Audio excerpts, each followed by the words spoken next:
Hello friends, இன்றைக்கி நம்ம என்ன பார்க்க போகிறோன்னா ஒரு சூப்பரான லன்ச் ரெசிபின்னு தான் சொல்லுவேன்.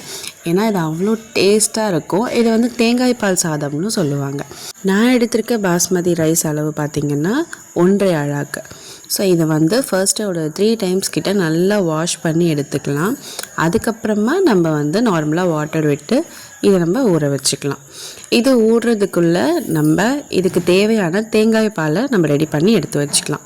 ஒரு ஆஃப் தேங்காய் எடுத்து அதில் வந்து நம்ம பால் எடுத்து வச்சுக்க போகிறோம். நான் வந்து ஃபஸ்ட்டு மில்க்கு தான் எடுத்துக்கிட்டேன். ஸோ தண்ணி எதுவும் மிக்ஸ் பண்ணலை.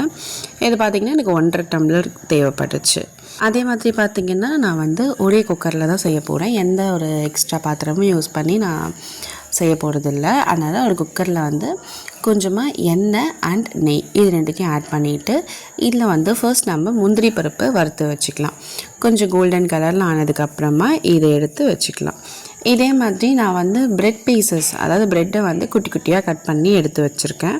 அதையுமே இந்த மாதிரி நெய்யில் போட்டு வறுத்து எடுத்து வச்சுக்கிட்டா அது சூப்பராக இருக்கும். ஸோ இதனுடைய டேஸ்ட் வந்து அந்த ரைஸில் ஊறி இன்னுமே நல்லாயிருக்கும்.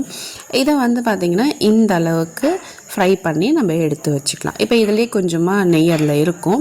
அப்படி இல்லைன்னா இன்னும் கொஞ்சம் நெய் விட்டுட்டு நம்ம இதில் வெஜிடபிள்ஸ்லாம் ஆட் பண்ணிக்கலாம். நான் பார்த்திங்கன்னா கேரட், பீன்ஸ், அதுக்கப்புறம் வந்து உருளைக்கிழங்கு இதெல்லாம் ஆட் பண்ணியிருக்கேன். நீங்கள் மற்ற வெஜிடபிள்ஸ் கூட ஆட் பண்ணிக்கலாம். அப்படி இல்லைனா காலிஃப்ளவர் ஆட் பண்ணலாம், பன்னீர் ஆட் பண்ணலாம், இல்லை மஷ்ரூம் ஆட் பண்ணலாம். இந்த மாதிரி உங்களுக்கு பிடிச்ச இன்க்ரீடியன்ட்ஸ் இல்லை நீங்கள் ஆட் பண்ணிக்கலாம். கொஞ்சமாக ஆனியன் வந்து ஸ்லைஸ் பண்ணி எடுத்துக்கிட்டேன். அப்படியே இந்த டைமில் பார்த்திங்கன்னா நான் வந்து இந்த பிரிஞ்சுக்கு தேவையான ஸ்பைசஸ் ஆட் பண்ணிக்கிட்டேன். அதாங்க இந்த பே லீஃப், பட்டை, லவங்கம், சோம்பு, அதுக்கப்புறம் ஸ்டார் இதெல்லாத்தையும் நான் இந்த டைமில் ஆட் பண்ணிக்கிட்டேன். ஏன்னு பார்த்திங்கன்னா எங்களுக்கு வந்து இதனுடைய ஓவரான ஃப்ளேவர் பிடிக்காது. ஸோ இந்த மாதிரி நடுவில் ஆட் பண்ணும்போது மைல்டான ஃப்ளேவர் கரெக்டாக இருக்கும். அண்ட் இது கூடவே நான் பச்சை மிளகாய் ஆட் பண்ணியிருக்கேன். ஸோ காரத்துக்கு இது மட்டும்தான், ஆனால் எனக்கு தேவையான அளவுக்கு ஆட் பண்ணிக்கிட்டேன். அண்ட் இஞ்சி பூண்டு இதை வந்து நான் கட் பண்ணி சேர்த்துக்கிட்டேன். நான் பேஸ்ட்டாக எடுத்துக்கல. இந்த மாதிரி எடுத்துக்கிட்டால் இன்னுமே நல்லாயிருக்கு. இது கூட கொஞ்சமாக தக்காளி ஆட் பண்ணிக்கலாம். ஒரு தக்காளியில் ஒரு பாதி தக்காளி அதுவே போதுமான அளவு தான். இதை நல்லா இந்த மாதிரி வதக்கிட்டு இது கூட நம்ம எடுத்து வச்சுருந்தோம்ல அந்த தேங்காய் பால். ஸோ இந்த தேங்காய் பால் வந்து நான் ஆல்ரெடி சொன்ன மாதிரி 1.5 டம்ளர் எடுத்து வச்சுருக்கேன். இதை விட்டுக்கலாம். இது கூடவே வந்து பார்த்திங்கன்னா நான் 1.5 டம்ளர் அளவுக்கு நார்மல் தண்ணியும் விட்டுருக்கேன். நான் எடுத்திருக்க அளவு பார்த்திங்கன்னா 1.5 அழாக்கு அரிசிக்கு 1.5 டம்ளர் தேங்காய் பால், 1.5 டம்ளர் தண்ணி. ஸோ நம்ம வந்து அந்த அரிசியை பொறுத்து கொஞ்சம் தண்ணியவே மாறும். அதை பொறுத்து நீங்கள் எடுத்துக்கோங்க. பாதி வந்து தேங்காய் பால் எடுத்துக்கோங்க, பாதி வந்து நம்ம நார்மல் தண்ணி விட்டுக்கலாம். இதை விட்டதுக்கப்புறமா கொஞ்சமாக தேவையான அளவுக்கு உப்பு சேர்த்துட்டு இதை நல்லா இந்த மாதிரி மிக்ஸ் பண்ணி விட்டுருங்க.